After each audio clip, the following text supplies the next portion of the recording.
What's going on, everybody? Welcome back to the channel. We're going to talk about my slightly portly pal over here, the Canik TP9 Elite Subcompact. If you have not seen my review on the Canik TP9 SFX, I will leave that link down below. But I have been more than surprised with the overall shootability and the feel of the Caniks at this point. Now, this specific model right here, and actually this specific setup, was actually provided by a viewer who really wanted to get my opinion on it and was nice enough to lend it to the channel to do a review on. Brand new. They sent it to me in the box. They hadn't even had the opportunity to shoot it yet. So this was a virgin gun when I got my hands on it. I guess I got to consummate the marriage, which is pretty cool that a viewer would provide that. Again, very, very surprised by the Caniks overall, especially when it comes to this one and the way it's outfitted. So Canik got into that subcompact game with this thing. So very, very similar looking to the TP9 SFX. Got that tungsten gray slide, the black frame, black barrel. It's close. It looks like the younger brother that got wet and then thrown in the dryer for too long. So it's good. We're gonna go ahead and get a closer look at this right now. Let's talk this Canik right here.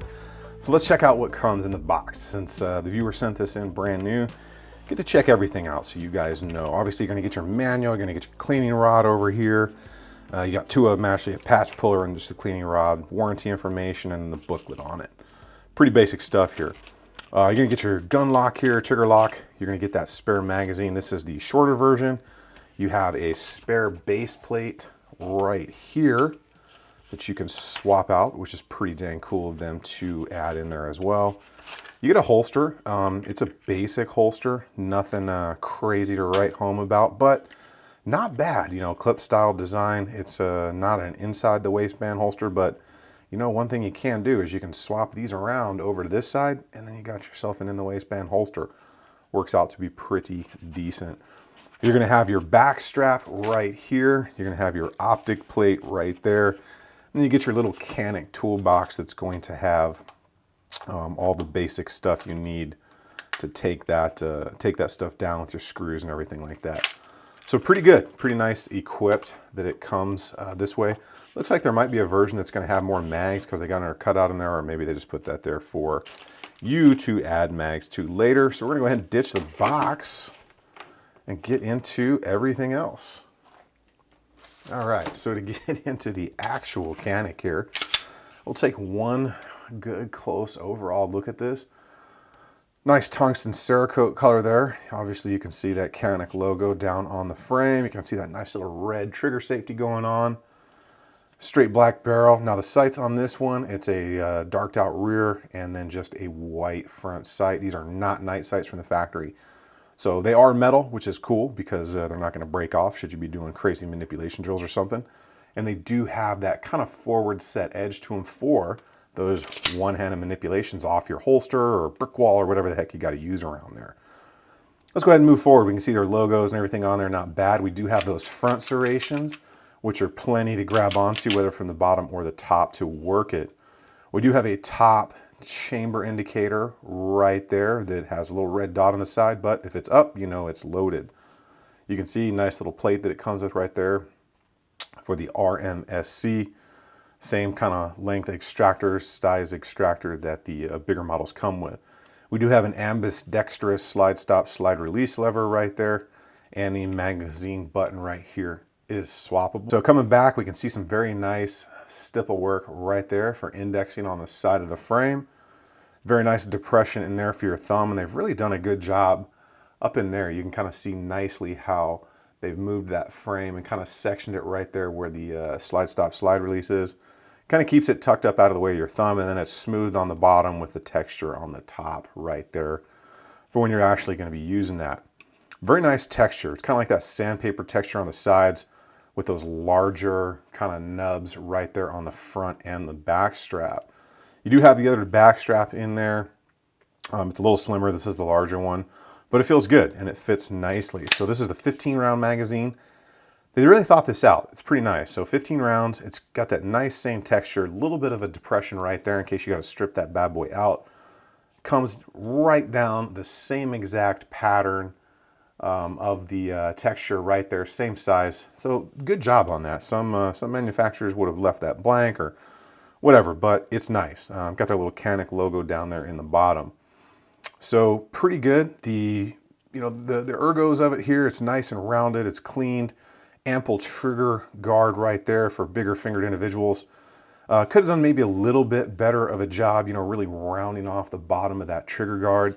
A little bit of an undercut right there to get up underneath it. So it's not bad. And for that price point, it's pretty dang good. They did some work on this thing. So let's go ahead, check out that trigger. So take up is about the same as a Glock, but then you get a nice defined wall, very crisp and clean break. Very short reset and a break, and it just feels smooth throughout. That's the easiest way I can do to explain it. You know, from the take up to the actual break, it's just smooth. You get that wall and it's smooth. A little bit different than some other striker fired stuff out there, so you need to be aware of that. Let's get into how this trigger actually works. So you'll see here, you've got two different extensions on the trigger bar right there. The forward one right here is for the striker safety, the striker block, which you can see in the slide right there. And this second one towards the rear is actually going to aid in the reset of the trigger. So if this was together, as we pull that trigger and it fires, this section right there is going to be pushed down by the milling in the slide. It gets to the rear, it's going to drop down. This is your sear right there. That would drop down and allow the striker to go forward. When you let off the trigger, pops back up, resets your trigger, the disconnector goes back down, and you're ready to rock and roll. But until you pull, the sear is not going to allow the striker to go forward until you get to the full rearward position, and then you can see how it goes all the way down. It's pretty dang smooth. So as it correlates to the slide, your striker safety right there, you guys can see that. It's pretty familiar with every other striker setups. And it's a little tough to see right here. That's that raised and elevated edge right here. That second vertical extension right here is going to be depressed as that slide cycles. You pull the trigger, goes back down, resets the trigger. So kind of a gross generalization of how that trigger works. So I want to say this thing's got probably right at 200 rounds. That's about all I put through it. Faring well, exact places that you would expect this thing to get that wear, right across that, right across the top of the hood. Standard recoil, spring, and guide rod assembly. Nothing crazy there. I'm going to grab the pull gauge. We're going to test this out. All right, so we'll do 3 pulls on this, which is kind of typical for here, unless I over pull or do something stupid on one. But this thing is pulling light. So first one, 4 pounds, just over, about 4 pounds, 2 ounces. That's pretty dang nice. And like I said, this trigger is smooth right out the box. All right, another pull right there. We are dang near dead nuts, 4.5. We'll do numero 3 here and see what we get. Okay, so that one was right dang near 4 pounds, just maybe about an ounce over. Do one more. One more just to make sure I'm doing things right here. Ooh. Okay, that went 3.5. I'm gonna do one more. That was lighter than I expected. So, well, that one was 3.5. So we're gonna go with the average on that one.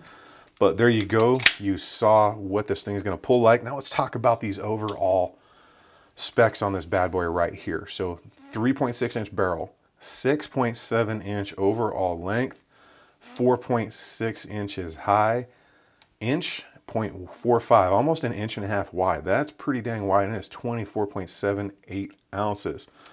So that's a hefty little fella, a little portly, a little hefty, but it's just good. We're going to get back up into the chair. We're going to talk some more about the reliability and function and finish it up. I continue to be surprised by each Canik that I get the opportunity to go out there and run on the range. Now, a viewer sent this to me, like I said, brand new, unfired, brand new condition in the box. So I literally got through the break-in process. I was the first one to shoot it besides the factory. And I have to tell you, right out of the box, this thing is pretty tough to beat.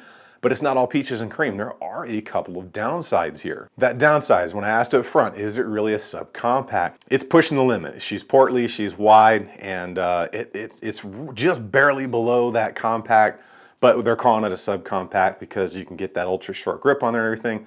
But still pretty wide, it's pretty long, weighs about an ounce more, a little bit less than an ounce more than a Glock 19 empty.